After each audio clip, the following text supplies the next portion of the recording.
You are listening to the Pregnancy Podcast with Vanessa Merton. Hello. Thank you for tuning into the Pregnancy Podcast. In today's episode, we're talking about how accurate your due date is. One of the very first things that you do when you find out that you're pregnant is to determine your due date. This date rules everything about your pregnancy, from your prenatal care to the timing of your baby shower. This is also the most common question from friends, family, and strangers.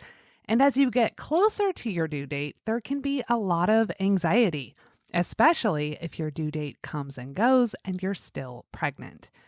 This date estimates when your baby will arrive. It is not exact, and it is certainly not a deadline. The calculation that we use today is hundreds of years old, and the evidence doesn't fully agree with it. So in today's episode, we will examine how to calculate your due date, the accuracy of these calculations, and what it means for your pregnancy. You can find the full article and all of the resources for this episode at pregnancypodcast.com/due date. There's a lot to learn about during pregnancy. The good news is there is a Pregnancy Podcast episode waiting for you to press play on every topic that you could think of. Become a Pregnancy Podcast Premium member. You will get an ad-free experience and access to every single episode of the podcast. That includes hundreds of episodes with evidence-based information that you won't find anywhere else. Let me save you the time and hassle of researching the evidence and sorting through conflicting information. Become a Pregnancy Podcast Premium member to unlock every single episode of the podcast, and it's all ad-free. Check out Pregnancy Podcast Premium at pregnancypodcast.com/premium. Zoller goes above and beyond in formulating their prenatal plus DHA. It's made with high-quality ingredients like the active form of folate, bioavailable iron, and essential nutrients like omega-3s. In the month of January 2026, save 40% on the Zoller Prenatal Plus DHA on Amazon with the code ZAPREN40. You can always check for the current promo code at pregnancypodcast.com/vitamin. 8 Sheep Organics makes amazing 100% clean, natural pregnancy products. From skincare to treating common symptoms like stretch marks with clinically proven ingredients, 8 Sheep Organics has you covered. Plus, every product comes with a 100-day happiness guarantee. Try it completely risk-free, and if you're not 100% happy with your purchase, simply send them an email and they'll get you a refund, no questions asked. Check out 8 Sheep Organics and save 10% when you go to pregnancypodcast.com/8sheep. That's the number 8 and sheep like the animal. 8 sheep. In today's episode, we're talking about your due date. This is the date that your baby theoretically should be born on, and it lands on the start of your 40th week of pregnancy. The American College of Obstetricians and Gynecologists classifies pregnancy terms into 4 separate categories based on how old your baby is when they're born. Early term is 37 to 38 weeks and 6 days. Full term is 39 weeks up to 40 weeks and 6 days. Late term is 41 weeks to 41 weeks and 6 days. And then post term is after 42 weeks. So let's take a look at the evidence on how long pregnancy actually lasts. One study found that it was most accurate to add 282 days to the last menstrual period. This study did include mothers who had a labor induction. Another study found that the average length of pregnancy was 283 days, and there was no difference between having a boy or a girl. There was a difference in women who already had had at least one baby. in that the median gestational age at birth was 2 days shorter. This particular study did exclude women who were induced, so it was looking at the duration of pregnancy without that intervention. Remember, these numbers are averages. I couldn't actually locate a statistic on how many babies are born on their due date. Most estimates put that number between 3 to 5%. According to the most recent data available from the CDC, about 10.4% of babies were born preterm, so before 37 weeks. About 29.3% of babies were born early term, that's from 37 weeks to 38 weeks, 6 days. About 55.3% of babies were born full term, that's from 39 weeks until 40 weeks, 6 days. And just under 5% of babies were born late term and post term, which is 41 weeks and beyond. Your due date is only an estimate. It's a helpful data point to organize your prenatal care and your planning, but it is not a deadline. Your care provider organizes your entire prenatal care around your due date. This date drives the timing of your prenatal appointments. These start in week 8 and are monthly through week 28. From week 29, which is the start of the 3rd trimester, you go every 2 weeks until week 36. From week 37, you're seeing your care provider weekly. And then if you go past 40 weeks, your appointments may be every few days. Your due date also affects the timing of taking prenatal tests. That includes everything from a CVS test to your anatomy scan ultrasound. And as you get closer to your due date, the timing of interventions like an induction are even more date sensitive. So you can see that the whole calendar of your prenatal care revolves around your due date. In addition to the timing of appointments and all of the aspects of your prenatal care, you're also planning your life around your due date. That includes big projects like planning for your nursery, deciding when to take a birth class, the timing of your baby shower. These don't have to fall on exact dates, and there are windows of time that are ideal for planning these events. Being off by a week or two shouldn't make a huge difference. When it comes to planning things like your maternity leave, days do make a big difference. If you have family coming to town to help out when your baby's born, it can be tough to pinpoint an ideal date. And if you're anything like me, I'm a massive planner. It's really challenging not to know exactly when your baby's going to arrive. Everyone is going to ask when your baby's due. That can be a very simple question earlier in your pregnancy, but it can get more challenging as you get closer to your due date. Hearing somebody say, wow, you must be ready to go into labor at any time when you still have 2 months left can be a little bit awkward. And sharing your due date with strangers usually means you're going to get their opinion about that time of year. With my daughter, she was due on December 26th. So the most common reply was, oh, you're having a Christmas baby, which by the tone, I could usually tell whether they thought it was a positive or a negative thing. You can be specific about the date, or you can just give people a ballpark depending on how much you want to share and how much of their opinion you want back. It's common to be nervous as you approach your due date. The consensus is that when you hit 37 weeks, you could go into labor at any time. That really leaves a 5-week window of waking up every day wondering if this is the day that you get to meet your baby. If you go past your due date, that can bring a whole new set of emotions about your baby arriving. Depending on where you plan to have your baby and your care provider, you may have some limitations on how far past your due date you can go.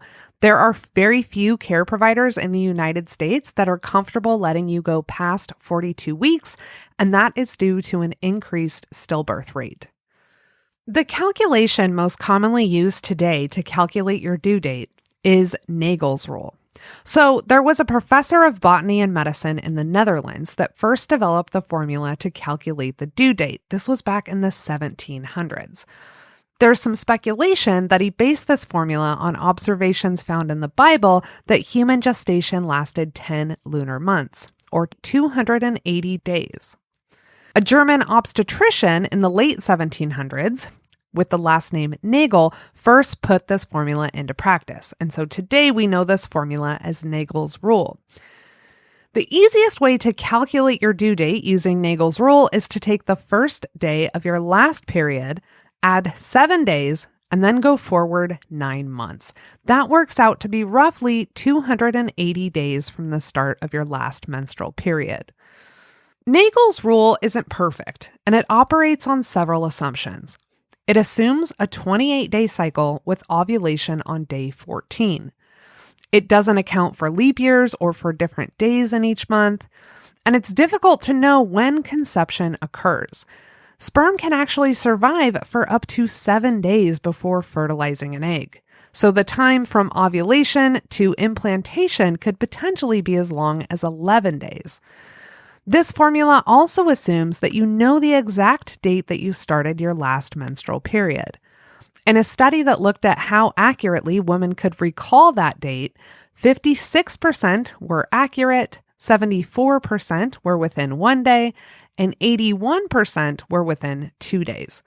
If you are currently trying to conceive, it's very helpful to track your cycles with an app or a note so that you have an accurate recording of when you get your period. This information will be useful later. In the past, care providers used to use a gadget called a pregnancy wheel to calculate your due date, and these were all based on Nagel's rule. These wheels were actually marketing tools distributed by pharmaceutical companies that included a lot of information, like when some tests would be taking place. It could also include your baby's estimated weight and length throughout your pregnancy. Today, the American College of Obstetricians and Gynecologists has an app that replaced those pregnancy wheels. This app can estimate the due date based on either the last menstrual period, which uses Nagel's rule, on ultrasound dating, or based on dates from assisted reproductive technology. It makes sense that ACOG wants to standardize this across all OBGYNs. And they state that the app is based on joint recommendations from ACOG, the American Institute of Ultrasound and Medicine, and the Society for Maternal Fetal Medicine. Next, we're going to talk about dating your pregnancy with an ultrasound and the accuracy of those measurements. Before we do that, I would like to thank the sponsors that have supported today's episode. A lot of companies have exclusive discounts for pregnancy podcast listeners. And you can always find discounts and promo codes at pregnancypodcast.com/resources. If you've listened to the podcast for a while, you know that I have done a pile of research on prenatal vitamins and so many of the components that go into them. You could easily spend hours comparing brands and still not feel sure which one to choose. My number one recommendation for a prenatal vitamin is the Zoller Prenatal Plus DHA. That's because Zoller goes above and beyond in formulating their vitamin with high-quality ingredients, like the active form of folate, bioavailable iron, and essential nutrients like omega-3s. Rather than using folic acid, which is what most prenatal vitamins have, Zoller uses a body-ready form that does not require complex conversion. You may not think that's important, but about half of people have trouble metabolizing folic acid properly. And this is just one of the many reasons why this is my top recommendation for a prenatal vitamin. In the month of January 2026, save 40% on the Zoller Prenatal Plus DHA vitamin on Amazon with the code ZAPREN40. You can always check for the current promo code at pregnancypodcast.com/vitamin. Let's get back to today's episode. As ultrasound technology has improved over the last few decades, ultrasound dating is now routinely used. An ultrasound tech or your care provider can use an ultrasound to take measurements that can actually determine gestational age. Before 14 weeks, the accuracy of gestational age based on an ultrasound measurement of the crown to rump length is plus or minus 5 to 7 days. The earlier on in the first trimester that an ultrasound is performed, the more accurate the measurement.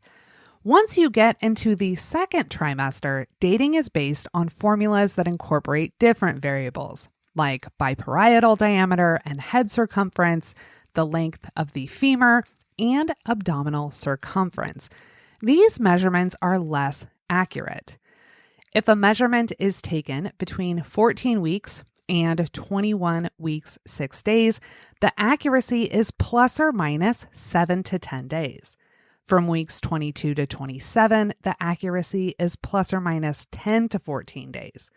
And from 28 weeks, the accuracy is plus or minus 21 to 30 days. So you can see it's much more accurate earlier on.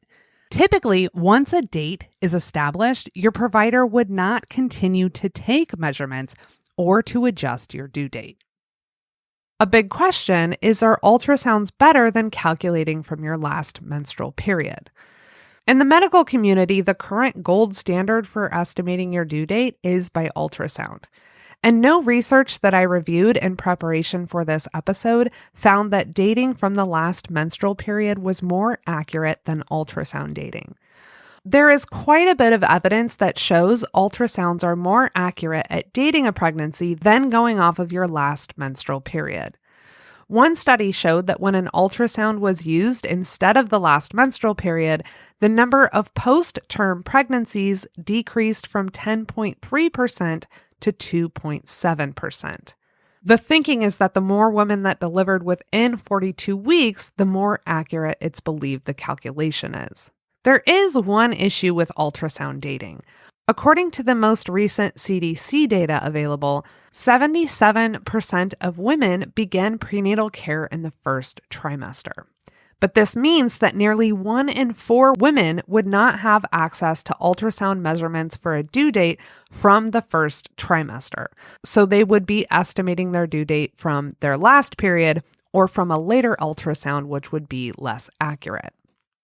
A committee opinion from ACOG states that accurate dating of pregnancy is important to improve outcomes and is a research and public health imperative.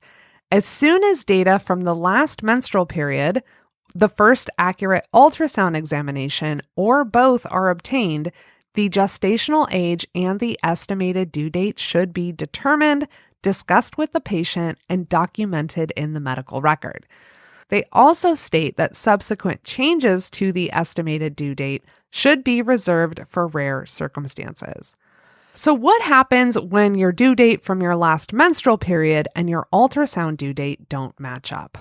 According to ACOG, if ultrasound dating before 9 weeks differs by more than 5 days from the date you come up with based on your last menstrual period, then the estimated due date should be changed to the ultrasound date.